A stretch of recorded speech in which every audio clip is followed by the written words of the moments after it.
Assalamualaikum warahmatullahi wabarakatuh.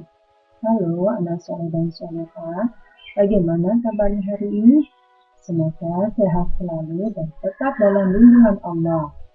Kali ini kita akan melanjutkan pelajaran ke-1.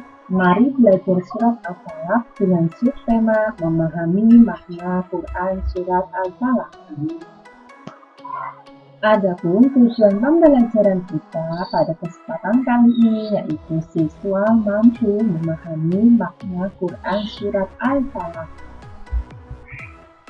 Sebelumnya, mari kita membaca doa ya. Bismillahirrahmanirrahim. Raditu billahi rabba wa bil islami dina wa bi Muhammadin nabiyyan wa rasula. Rabbi zidni ilma warzuqni fahma. Amin. Yang pertama, mari kita belajar asbabun nuzul Quran surat Al-Falaq. Asbabun nuzul adalah sebab diturunkannya surat Al-Falaq. Ini berkaitan dengan suatu peristiwa ketika Rasulullah menderita sakit parah. Dua malaikat lantas mendatangi beliau. Yang satu duduk di arah kepala, sementara yang satu lagi di arah kaki Rasulullah. Kemudian malaikat yang berada di sebelah kaki lalu bertanya kepada malaikat yang ada di sebelah kepala, apa yang sedang menimpanya? Yang di sebelah kepala menjawab, disihir orang. Yang di sebelah kaki bertanya lagi, siapa yang menyihir?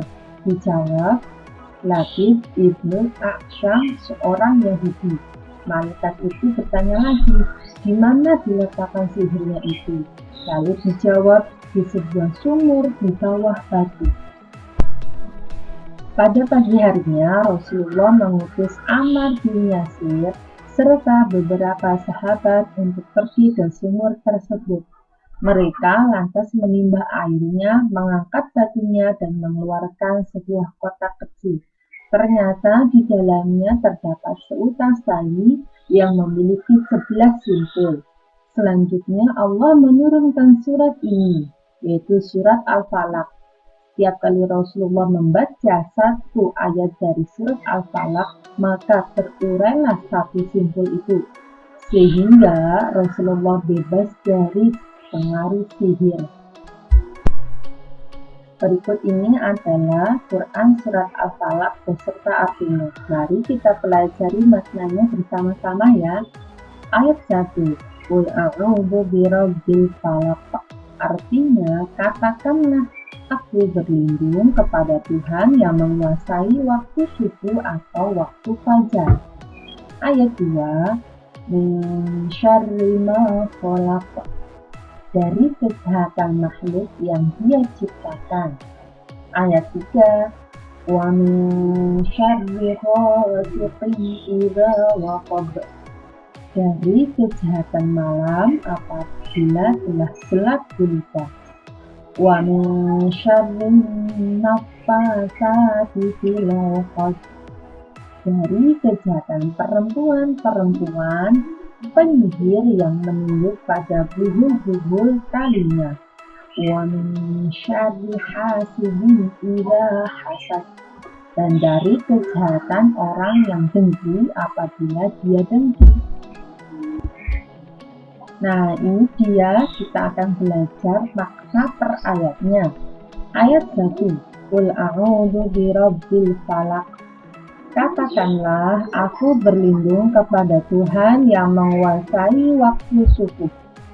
Maknanya, kita diperintahkan untuk memohon perlindungan kepada Allah dari segala keburukan dan kejahatan.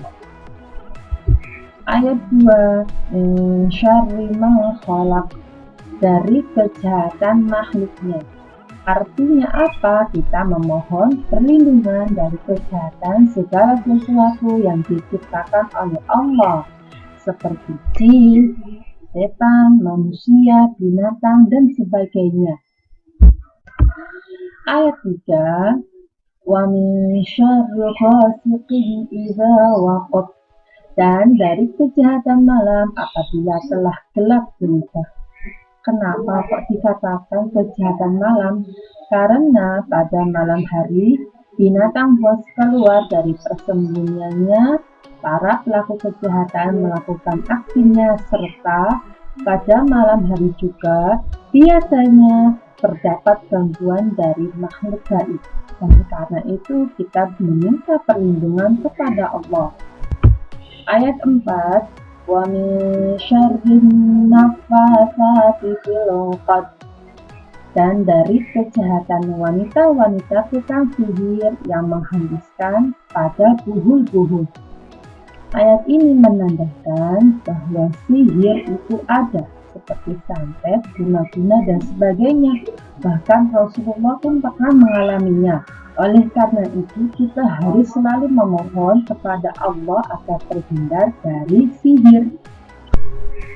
Ayat kelima, wa min syarri hasidin idza hasad, dan dari kejahatan orang yang dengki apabila dia dengki.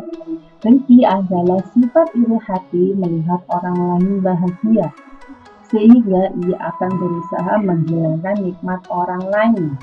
Nah, di ayat kelima ini kita diperintahkan untuk memohon perlindungan kepada Allah dari orang-orang yang iri kepada kita. Secara garis besar, pesan yang terkandung dalam Quran Surat Al-Falaq adalah perintah untuk berlindung kepada Allah. Dari apa saja? Yang pertama, berlindung dari kejahatan makhluk ciptaan Allah. Kedua, berlindung dari kejahatan malam apabila telah gelap gulita. Ketiga, berlindung dari kejahatan penyihir. Dan yang keempat, berlindung dari kejahatan orang yang dengki. Kita sebagai orang muslim selalu dan wajib untuk meminta pertolongan hanya kepada Allah. Alhamdulillah, materi pada hari ini telah selesai. Mari kita tutup dengan doa sudah belajar. Bismillahirrahmanirrahim. Allahumma arinal haqqa haqqan warzuqna ittiba'ah wa arinal batila batilan warzuqna ijtinabah. Amin. Jangan lupa ya, selalu terapkan surat Al-Falaq ini dalam kehidupan sehari-hari kita. Semoga kita semua selalu dilindungi oleh Allah dari berbagai kejahatan. Sekian, wassalamualaikum warahmatullahi wabarakatuh.